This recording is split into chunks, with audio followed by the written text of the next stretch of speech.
नमस्कार, मेरा नाम श्रुति है और आप सब देख रहे हैं डेली न्यूज खास न्यूज। इजरायल और फिलिस्तीनी आतंकी संगठन हमास में बीते कई दिनों से युद्ध जारी है, जिसमें अब तक दोनों तरफ से करीब 2000 से ज्यादा लोगों की मौत हो चुकी है और हजारों लोग घायल हैं। अब इजरायल के खिलाफ उसके एक और दुश्मन मुल्क लेबनान के आतंकी संगठन हिजबुल्लाह ने भी मोर्चा खोल दिया है और वो इजरायली सीमा में घुसकर हमले कर रहे हैं। वो इजरायली सीमा के जंगलों में भी घुस गए हैं। जिस तरह से आतंकी संगठन हमास फिलिस्तीन पर अपना शासन चलाता है, वैसे ही हिजबुल्लाह लेबनान के कुछ हिस्सों पर शासन करता है। हिजबुल्लाह के नेता हसन नसरल्लाह इस संगठन के प्रमुख नेता हैं और इजरायल को वो भी अपना दुश्मन मानते हैं।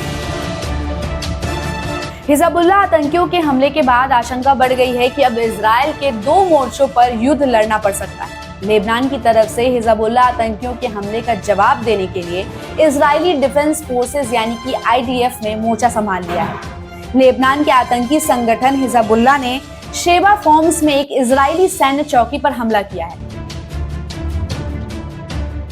साल 1967 के युद्ध के दौरान इजरायल ने सीरिया से शेबा फॉर्म्स पर कब्जा कर लिया था।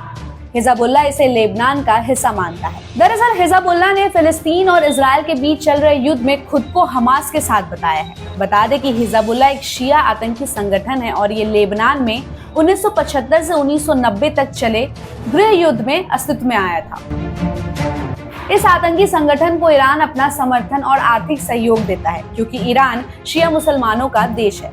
1982 में ईरान के रिवॉल्यूशनरी गार्ड्स ने इस आतंकी संगठन की स्थापना की थी। इसका मकसद ईरान में हुए इस्लामी क्रांति को दूसरे देश में फैलाना और लेबनान में इजरायली सेना के खिलाफ मोर्चा खड़ा करना था। अब इस संगठन का दक्षिणी लेबनान के कुछ इलाकों पर शासन है और इस आतंकी संगठन पर भी प्रतिबंध लगाया हुआ। हिजबुल्लाह अपने संगठन में 1 लाख से ज्यादा लड़ाके होने का दावा करता है। इस संगठन ने सीरिया में सुन्नी मुसलमानों से लड़ रहे वहां के राष्ट्रपति बशर अल असद की भी मदद की। इजरायल को दुश्मन मानता है हिजबुल्लाह प्रमुख। ये संगठन साल 2006 में भी इजरायल की सीमा में घुसकर करीब 35 दिनों तक युद्ध लड़ चुका है।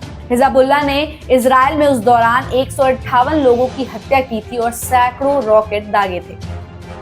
वहीं बीते दिनों हिजबुल्लाह के सुप्रीम नेता नसरल्लाह ने कुरान की प्रति जलाए जाने को लेकर भी बड़ा बयान दिया था। उसने कहा था कि मुस्लिम बहुल देशों की सरकारें अगर ऐसे करने वाले लोगों को सजा नहीं देती है, तो ऐसे देशों के मुस्लिम लोगों को ही उन्हें सजा देनी चाहिए।